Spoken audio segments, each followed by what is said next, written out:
Every toxic relationship is made up of two broken people. One of them may be wielding all the power and breaking things down. They may be the perpetrator and the other the victim, being broken, insulted, minimized, or pushed to the side in terms of the value that they bring to that relationship. But staying, sustaining that relationship, trying to harvest every little glimpse of happiness or value that it gives you is evidence of your own brokenness. One person wielding the power, making it their tool to harvest routines and decisions, to make you conform to their own choices and expectations because they are broken. They struggle with their own value of self, a reality that can make them appreciate you without power or insult or minimization. Their own thinking and mindset is that they need to be strict to keep you in control, to keep you respectful, loving, faithful to them, not because of their own abilities and their own value and their own presence, but because of the control that they have over you. And that is sad. Very often, we elevate the power of the perpetrator, but it takes a keen eye to understand just how sad, tragic, and broken they are within themselves.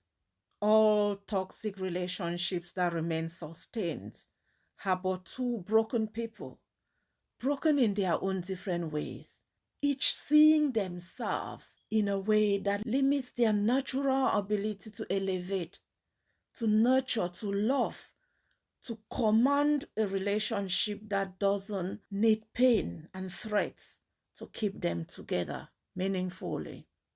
A lot of the times we don't see those cracks. We don't see those fractures. We use the identities and the names and the positions that we find ourselves in to define our value in life or our value in that relationship. Every toxic, inappropriate relationship is made up of two or more broken people. It doesn't matter whether it's a priest in church taking advantage of the followers. It doesn't matter whether it's a teacher in school taking advantage of the students. They would generally go for the weak and vulnerable, or they will take the powerful and make sure that they break their will to a point of vulnerability before being able to command them in that way that drives them into toxicity. No level-headed, self-loving, confident individual can be controlled to that point where they lose value in themselves without first breaking, grooming, minimizing, and shattering that image that they have so that you can bring them to a level that fits within your powerful and evil grasp until they find their voice again, they find their value again, and that's when they walk away. The only way two people stay and continue to cycle or recycle that abuse and toxicity is when they are both broken, with none of them having that power, ability, and capacity to walk away from the other because they honestly do not believe that they have what it takes or that there's anything worth walking away towards. Sometimes taking a break creates a painful break, but it also creates a forum for healing, a forum for growth and empowerment for at least one of you within that toxic circle.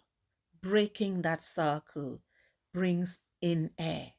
It brings in pain as well. It brings in instability, but ultimately it creates a space for growth. Like putting a seed into the ground when you hunger for that seed, but you have to put it to kill it, to grow it. And that's the same thing that happens for some of those toxic relationships that we find ourselves in. Breaking those cycles is challenging. It's painful. It's scary. At the same time, staying within them is just cycling that pain and shame and minimization to a point where you lose touch with yourself.